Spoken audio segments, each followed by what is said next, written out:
하루하루를 즐기게 된 것이 다 라디오 덕분이다 라고 말하는 전국민의 유산균, 산문집 이제 그냥 즐기려고요를 출간하신 김태균 작가님 나오셨습니다. 안녕하세요. 네, 안녕하세요. 반갑습니다. 와우, 예. 와우. 이 책은 나에게 선물하기 위해 썼다라고 하셨어요. 네, 무조건이죠. 책을 받아봤을 때 내 선물 맞다 라는 생각이 드셨나요? 저는 좀 성격이 어떠냐면 제가 나온 방송이라든가 사진이라든가 못 봐요. 민망해갖고. 네네. 오랜만에 글도 써긴 썼지만 첫 번째 책을 받아봤을 때 들춰보기가 조금 설레기도 하지만 민망하기도 하더라고요. 그래서 술술 잘 읽히면서 바로 또 한 번 더 읽고 오, 예, 지금도 가끔 한 번씩 봐요. 자기애가 강하다는 느낌도 드는데. 아니 이제 나랑 대화하기 위해서 쓴 책이기 때문에 네. 예, 너무 반갑고 모르던 나와 그리고 내 안에 있던 나와의 어떤 대화를 하면서 만들어진 책이라 반갑고 좋더라고요. 그냥 네. 읽어도 좋고 또 읽어도 좋고. 본격적으로 이야기 진행하기 앞서서 김태균 작가님 소개를 해드리겠습니다. 이제 와서 하는 거예요? 네. 와, 이거 특이한 방송이네. 네, 특이한 방송입니다. 잘 들어주세요. 개그맨, 라디오 DJ, 작가, 친구들과 롤링페이퍼를 하면 너는 왜 이렇게 말이 없니? 라는 얘기를 들을 정도로 심하게 내성적이고 말수가 적은 어린 시절이었다. 그런데 무대를 너무 좋아했다. 끼를 발견한 건 교회 행사 때 무대에 나가 뮤지컬도 하고 사회도 봤는데 무대에 올랐을 때면 늘 신이 났다. 이문세의 별이 빛나는 밤에가 둘도 없는 친구였던 학창시절에 김태균의 꿈은 라디오 DJ였다. 사실 개그맨을 꿈꾼 적은 단 한 번도 없다. 방송 연예과에 진학한 후에도 대학가요제에 출전하고 탤런트 시험에 응모했던 그였다.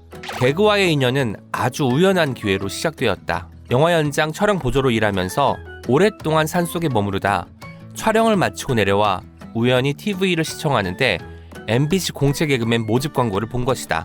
그는 아무에게도 말하지 않고 준비해 도전했다. 최주봉 성대모사로 3분짜리 꽁트를 짰고 결과는 합격. 1994년 MBC 공채 5기 개그맨이 된 김태균의 첫 번째 무대는 일요일 밤에였다. 개그맨이 되었지만 자신이 하고 싶은 개그를 할 수 없다고 생각한 그는 이후 과감하게 자신만의 무대를 개척한다. TV가 아닌 소극장에서 최초로 음악과 개그를 접목해 개그 콘서트라는 단어를 만들어서 활동했다. 그리고 2006년 5월 1일 이후 레전드가 된 라디오 방송 컬투쇼를 시작한다.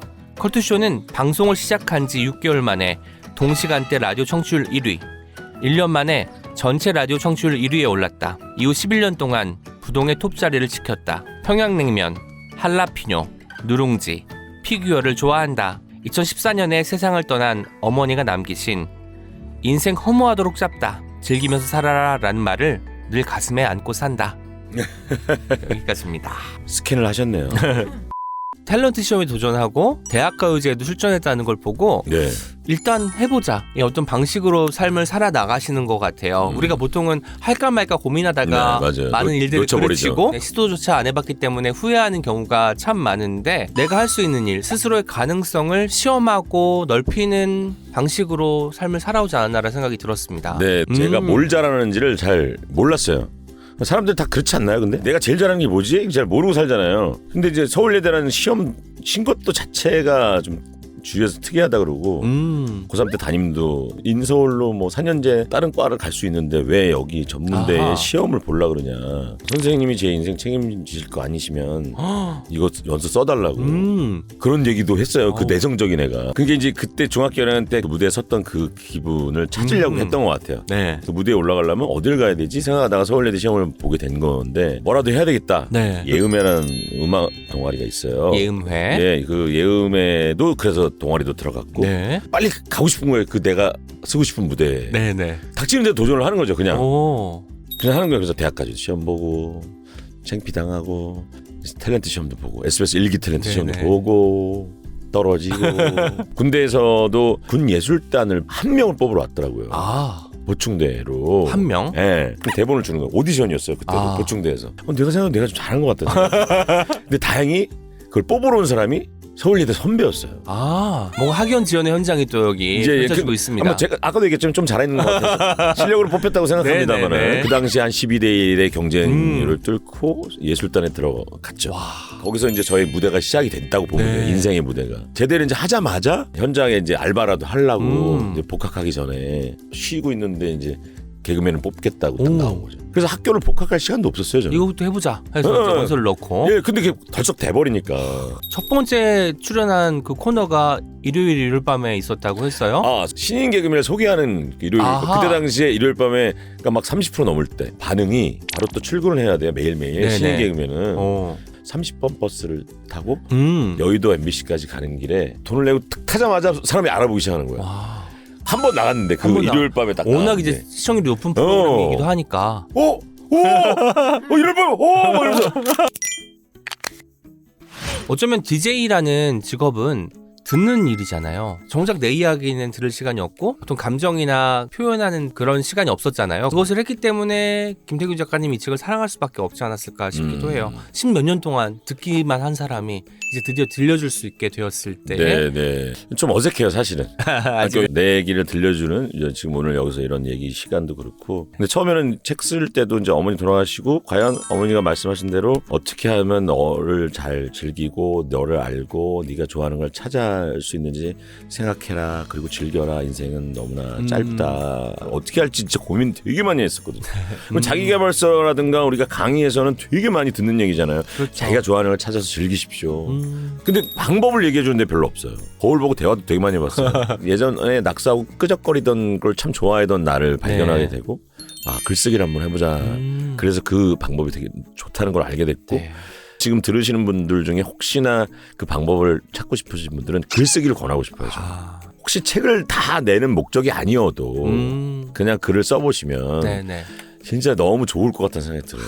내가 나에게 다가가는 시간이 글쓰기 시간이니까. 진짜 왜냐면 우리가 말할 때는 안 그런데 글 쓰면 솔직해지잖아요. 사실. 맞아요. 편지 쓸 때도 그렇고 이 책이 처음 나오고 첫 번째 사인해서 선물한 게 제 아들한테 선물했거든요. 아드님에게. 읽었냐고 그랬더니 읽었다 그러더라고요. 오. 너무 좋았다면서. 그러니까 되게 이제 변성이 돼갖고 너무 좋았어 아빠 그러더라고. 그래서 아내한테 아들이 그랬대요. 아빠를 많이 알게 된 것 같다고. 오. 그리고 아빠랑 더 친해진 것 같다고. 근데 만약에 이 책에 있는 얘기를 아들과 실제로 대화를 하려고 했으면 저도 얘기를 다 못 꺼내고 그치. 꽤 긴 시간이 걸렸을 거예요. 근데 이 책 한 권으로 그게 많이 해소가 된 거죠.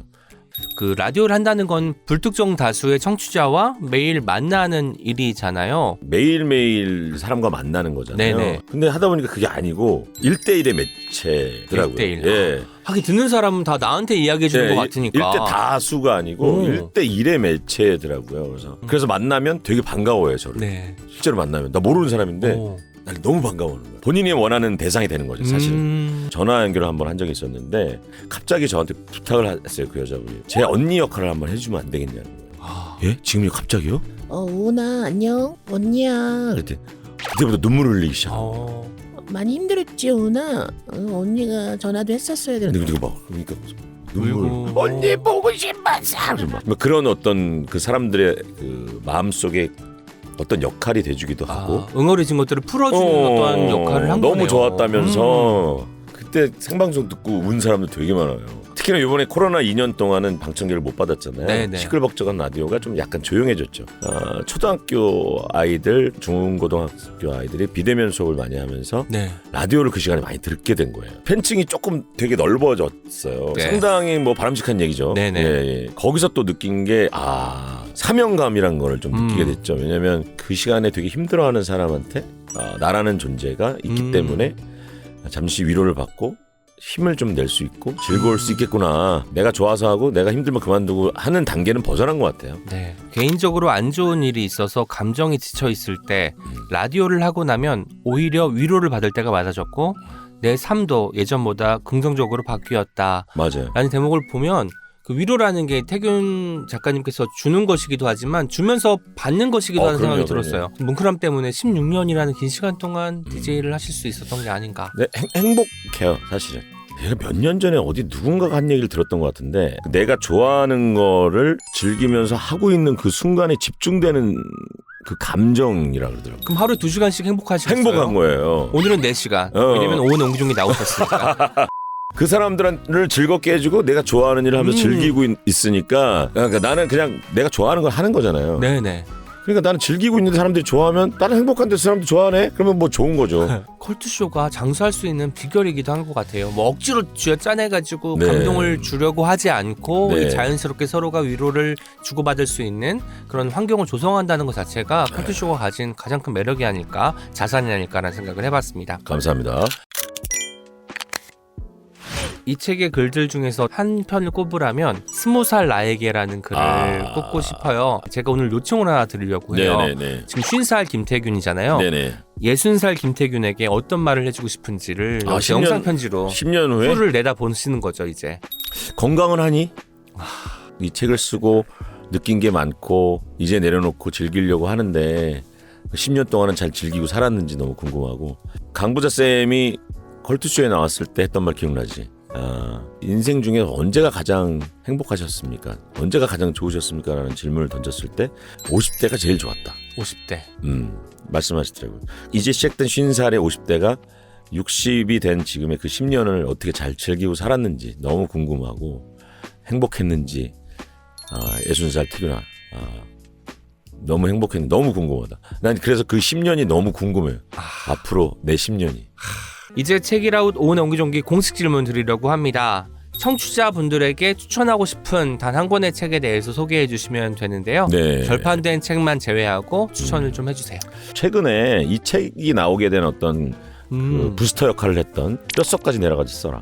Writing Down the Bones. 근데 책에서는 그 책 읽고도 그렇게 크게 뭔가 감흥을 자극을 받았죠. 나를 찾고 나를 알아내고 내가 뭘 좋아하고 하는 걸 찾아내는 방법으로 글쓰기를 제가 권했잖아요. 네네. 잘 안 써지실 거예요. 어떻게 써야 할지 모르실 거예요.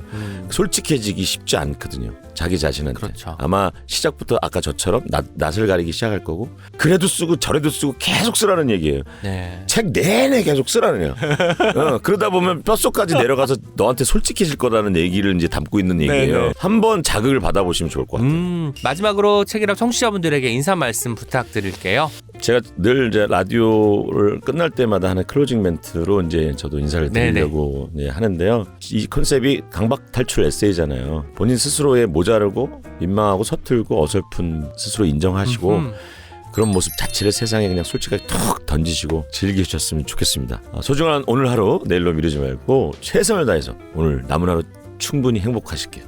자, 김태균이었습니다. 감사합니다. 네, 저희는 2시에 컬투쇼에서 만나겠습니다. 감사합니다.